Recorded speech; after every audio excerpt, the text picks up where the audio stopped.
a une femme ici. Il y a une seule femme ici. Oh, c'est mon frère.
Suivant.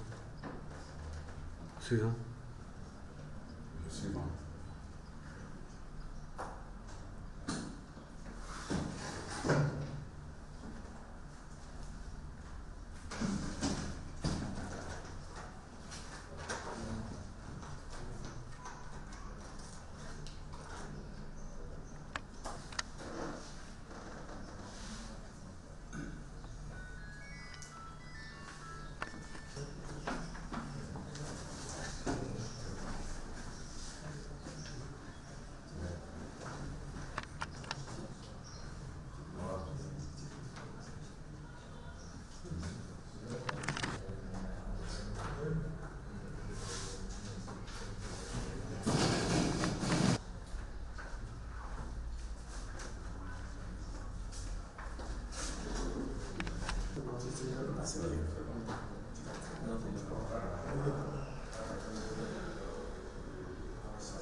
Vous avez relu là?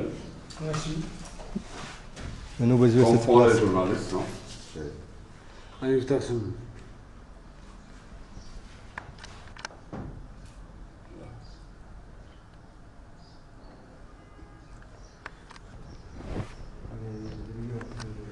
Scolaire. C'est au niveau de ça que nous sommes en train de préparer non seulement les adultes, mais on sait que si on passe par l'enfance et au niveau scolaire,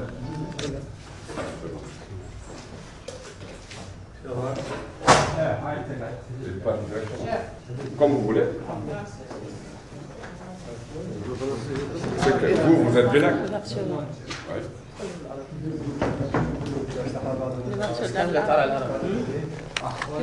Le grand micro.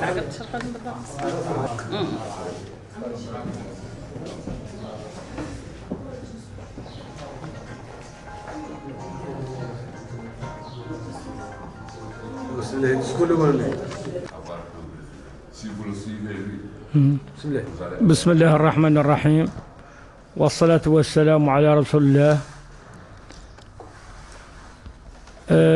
شرفنا فعلا باسم وزارة الشباب والرياضة عنا نفتتحوا الدورة التكوينية الأولى لصالح 10 من الشباب مقاطعة دكسر. هذه العشرة إن شاء الله سيكون لها الدور الفاعل في تكوين فئات الشباب في جميع مراحله الثقافية والرياضية، وهذا النوع ينعكس بجلاء على أن يكون الشباب عنده القدرة الرائدة بالقيام بمهام التالية. أولا، هذا الشباب كما تعلمون في الجمهورية الإسلامية هو شباب نشط، ولكن ينقصه التكوين التام. لذا نشكر المنظمة ساف ذي شيلدرن على القيام معنا بتدبير وتدوين هذه المرحلة الأولى من التكوين، وهذه الجماعة العشر سيكون لها اليد الطولى في تكوين الشبكات الشبابية والرياضية والثقافية لدى مقاطعتنا الفتية، أي مقاطعة الأقصر. وطبعا كما تعلمون هذه المنظمة دائما تقوم بدعم الشباب في هذا البلد العزيز، كما أنني أشكر نائبة العمدة الموجودة معنا الآن، وأشكر رئيس أمل الذي قام بالمبادرة جزاه الله خير، وكما أشكر الشباب العشر الموجودين معنا، وأشكر أصحاب النوايا الحسنة، كما نشكر بصفة خاصة ذي الشيلدرن على العمل التي تقوم به لدى شبابنا. والسلام عليكم ورحمة الله، وأرجو لكم التوفيق، ويكون يومكم سعيدا، وتكون عندكم قرارات إن شاء الله حاسمة وجيدة لصالح الشباب. والسلام عليكم ورحمة الله.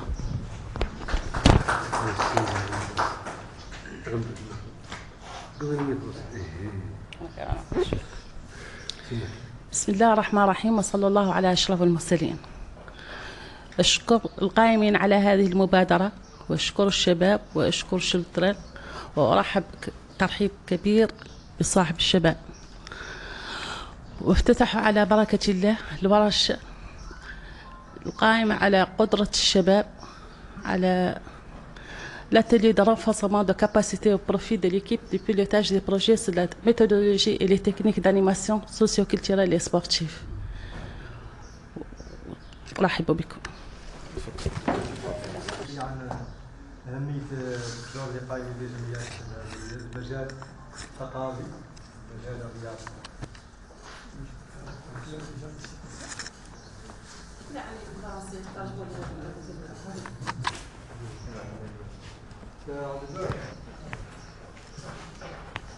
ورشة تنظيمية. الورشة التنظيمية للشباب. ورشة تنظيمية بقدرة الشباب. بقدرة الشباب. بسم الله الرحمن الرحيم، وصلى الله على أشرف المرسلين. ورحب واشكر صاحب الشباب في مقاطعة الأقصر، واشكر الشباب، واشكر الفرق القائمين على هذا النشاط المهم، مهم جدا. واشكر واثمن دور الشباب والمنظمات الشبابية في الأقصر.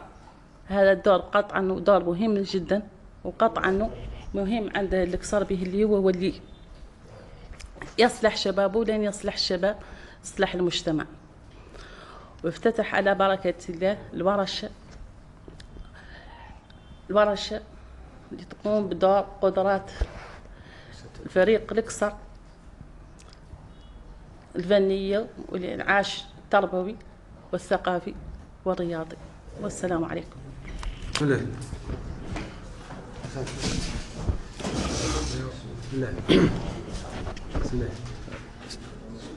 بسم الله الرحمن الرحيم.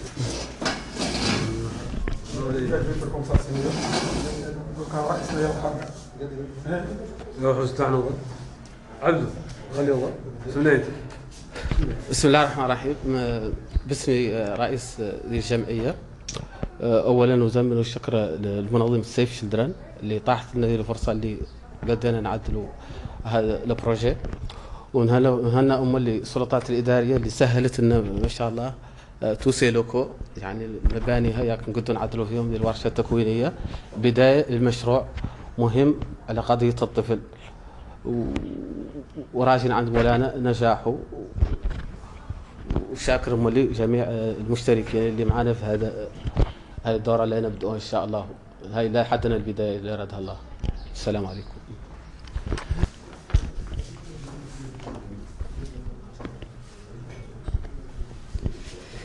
بسم الله الرحمن الرحيم.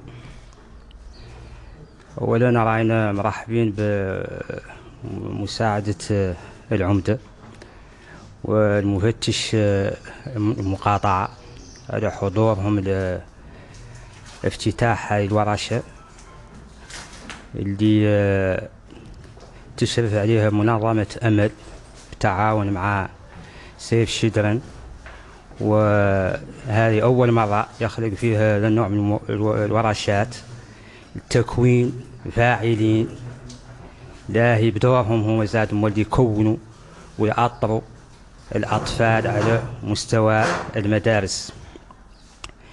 به اللي لاحظنا أعلن هذا اللي قال المواطن بمعنى الكلمة حدهم يكونوا مازال في المراحل الأولى اللي هو الطفل، من خلال تكوين طفل، من خلال تكوين مواطن مازال في الابتدائية لاهي نحصلوا على في المستقبل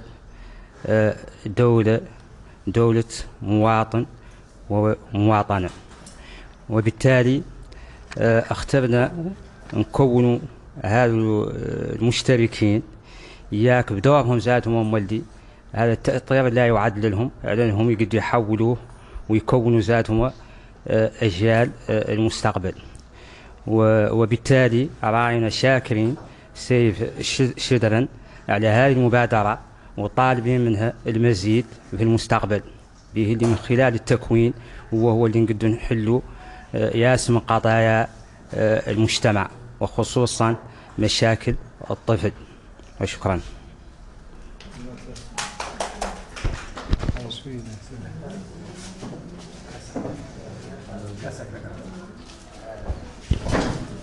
Voilà, merci. C'est bon? Voilà, merci. Nous sommes aujourd'hui dans la Mughata du Duxar. C'est dans le cadre d'un projet pour le renforcement de capacité des 10 acteurs qui vont conduire le projet qui s'étale sur 6 mois. Et l'objectif ici est d'aller dans les établissements. Nous avons choisi 2 établissements. Donc ce que nous allons y faire, c'est que quand on fait une vision générale un peu, nous comprenons que dans notre pays, aujourd'hui, notre cher pays, la Mauritanie, ce que nous devrions faire, c'est de renforcer la capacité de l'éducation citoyenne ici. Donc c'est un facteur important. Il n'est plus question maintenant de changer le comportement citoyen des adultes, mais ici nous avons compris que c'est dans le milieu scolaire qu'on peut avoir tout ce qu'on veut parce que nous sommes là en train de préparer des citoyens de demain qui ont bien compris les devoirs et ce qu'il y a comme engagement citoyen au niveau de nos localités. Raison pour laquelle aujourd'hui l'Union européenne nous a accompagnés, chef de Children également et également l'ONG Action. Ici, la recevabilité, c'est la grande association ML à travers laquelle je remercie son président, M. Cheikh, également le représentant du gouvernement mauritanien qui est là parmi nous, le délégué régional, et la maire de la commune d'Uxar, que je remercie. Et voilà, nous sommes là pour échanger ensemble avec ces 10 acteurs qui vont piloter et encadrer les enfants dans la culture citoyenne et aussi insérer un programme d'activité sportive.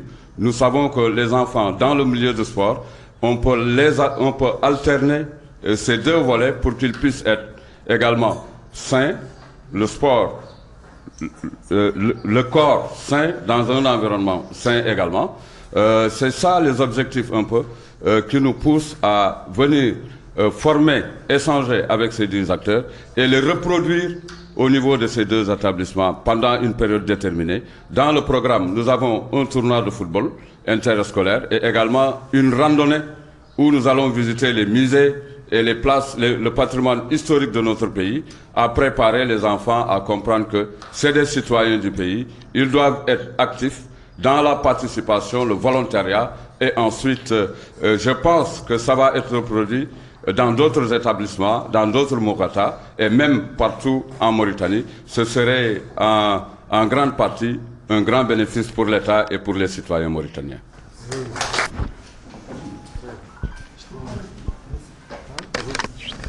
Salam alaikum. Je m'excuse beaucoup si je ne parle pas à Hassaniya. J'aurais dû vous m'exprimer en français. Je m'appelle Sidibé, pratiquement Sidibé Habib, membre de l'EMED, qui a été amené aujourd'hui à assister à une réunion sous le régime d'un représentant de l'État et l'adjoint au maire, sous aussi le parrainage de notre président de l'association Emel Cheikh. Je suis amené à discuter sur 3 cas. Le premier volet, parlons qu'un enfant a droit à ce qu'on appelle l'état civil. C'est son premier droit en développement et la survie. Ça, c'est les trois facteurs qu'a besoin un enfant. Parce que nos enfants sont en train d'errer là où ils ne savent pas où s'arrêter. Parce que quand on marche, en partant, ne pas savoir là où s'arrêter, ça devient des choses catastrophiques. Donc là on n'en revient plus parce que c'est déjà passé. Mais il faut les intercepter à mi-chemin. À mi-chemin, au milieu du parcours. Donc on a un problème de l'état civil, automatiquement pour être... Parce que les enfants, c'est les futurs cadres de demain. Donc quand on est en train de définir le temps, il y a le passé, le présent et le futur. Nous, actuellement, nous sommes dans le présent pour envisager le futur. Donc il est important d'intercepter les enfants pour leur développement. Et nous demandons aux échelons qui sont présents à pouvoir nous assister dans nos œuvres, dans nos développements qu'on est en train de déployer à l'encontre de ces enfants que nous devons former demain et qui risquent d'être des cadres pour le futur, quand même à l'effet de se régulariser au niveau de l'état civil. Il faudrait que nous ayons des gens qui nous écoutent, des gens qui sont prêts à manifester exactement ce que nous devons exécuter. Donc la survie et assister les enfants dans tout ce que l'on va faire, accepter de les entendre, accepter à ce qu'ils donnent leurs avis à travers ce que nous sommes, les concertations qu'on est en train d'entreprendre avec eux. Et je vous remercie beaucoup.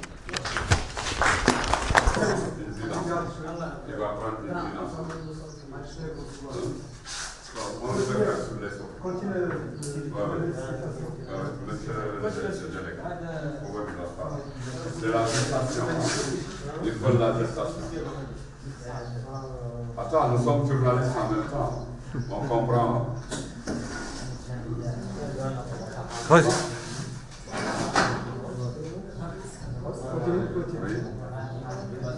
C'est ça exactement.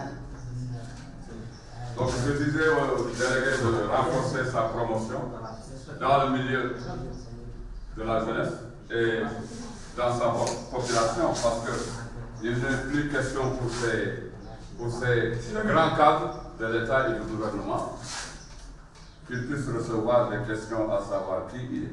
Ça, c'est un conseil que je porte.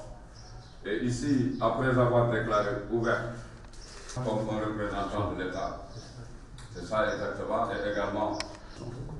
C'est bon? Ok, formation. Il y a ce qu'on appelle un cadre intergénérationnel.